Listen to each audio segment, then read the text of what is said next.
ನಮಸ್ಕಾರ ಸ್ನೇಹಿತರೆ, 24ಗೆ ಸ್ವಾಗತ. ಹಾಲು ಕೆಟ್ಟರೂ ಹಾಲು ಮತ ಕೆಡಲ್ಲ ಅಂತ ಒಂದು ಮಾತಿದೆ ನಮ್ಮೊಳಗೆ. ಹಾಗೆ ಹಾಲು ಮತ್ತವ್ರ ಅಧಿಕಾರ ಬಂದರೆ ಇಸ್ಕೊಳ್ಳೋದು ಕಷ್ಟ, ಅವರಾಗೆ ಬಿಡಬೇಕು ಹೇಳಿರೋದು ನಾನು. ಯಾಕೆ ಅಕ್ಕಬುಕ್ಕರು ಯಾರು?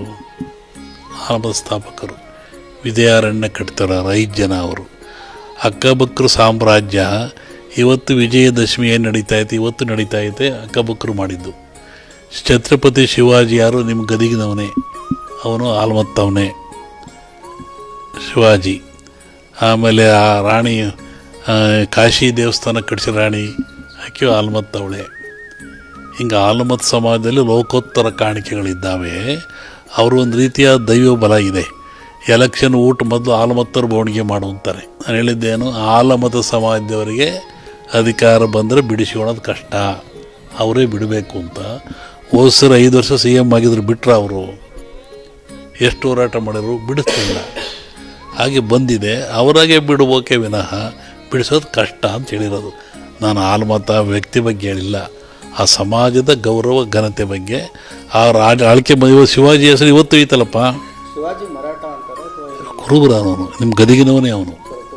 ಇತಿಹಾಸ ತೆಗಿರಿ, ಇಲ್ಲೇನೆ ಅವನು. ಆಮೇಲೆ ರಾಣಿದು ಆಕೆ ಹಾಲ್ಮತ್ತವಳೆ ಆಕೆ. ಸಂಗಳ್ಳಿ ರಾಯಣ್ಣ ಹಾಲ್ಮತ್ತವನಕ್ಕೆ. ಕಿತ್ತೂರು ರಾಣಿ ಉಳಿಸಿದ್ದು ಅವನಿಂದ. ಹೀಗೆ ಈ ಒಂದು ಸಮಾಜಕ್ಕೆ ಒಂದು ಘನತೆ ಇದೆ, ಗೌರವ ಇದೆ. ಅಧಿಕಾರ ಬಂದರೆ ಇಸ್ಕೊಳ್ಳೋದು ಕಷ್ಟ.